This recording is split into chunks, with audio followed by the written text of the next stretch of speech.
আসসালামু আলাইকুম প্রিয় দর্শক, এই ভিডিওতে আমরা জানবো বাংলাদেশ থেকে ইসওয়াতিনি যেতে কত লক্ষ টাকা পড়ে। তো প্রিয় দর্শক, ভিডিওটি শুরু করার পূর্বে আপনারা আমাদের চ্যানেলে নতুন হলে অনুগ্রহ করে আমাদের চ্যানেলটিকে সাবস্ক্রাইব করুন। বাংলাদেশ থেকে ইসওয়াতিনি যেতে কত লক্ষ টাকা পড়ে? বাংলাদেশ থেকে ইসওয়াতিনি যেতে সাধারণত 2.5 লক্ষ টাকা থেকে শুরু করে 3 লক্ষ টাকার মতো হয়ে থাকে। প্রিয় দর্শক, আপনারাও জানতে চান ফ্লাইট খরচ কত? ফ্লাইট খরচ সাধারণত 2 লক্ষ টাকা থেকে 2.5 লক্ষ টাকা হয়ে থাকে। এটি সাধারণত দক্ষিণ আফ্রিকা হয়ে আপনাদেরকে ইসওয়াতিনি নিয়ে যাবে। এক্ষেত্রে আপনারাও জানতে চান ভিসা ফি কত? ভিসা ফি সাধারণত 10,000 টাকার মতো পড়ে থাকে। আপনারা যদি ইসওয়াতিনি 1 সপ্তাহ স্টে করতে চান অথবা থাকতে চান, এক্ষেত্রে আপনাদের 50,000 টাকা থেকে 80,000 টাকার মতো হোটেল ও খাবার খরচ পড়বে।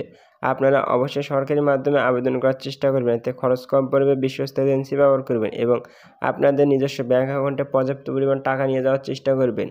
ভিডিওটি ভালো লাগলে অনুগ্রহ করে আমাদের চ্যানেলটিকে সাবস্ক্রাইব করুন এবং অন্য কোনো কান্ট্রি রিলেটেড ভিডিও জানতে ডিসক্রিপশন বক্স চেক করুন, সেখানে বিভিন্ন কান্ট্রি রিলেটেড ভিডিও লিঙ্ক দেওয়া রয়েছে। Thanks for watching this video.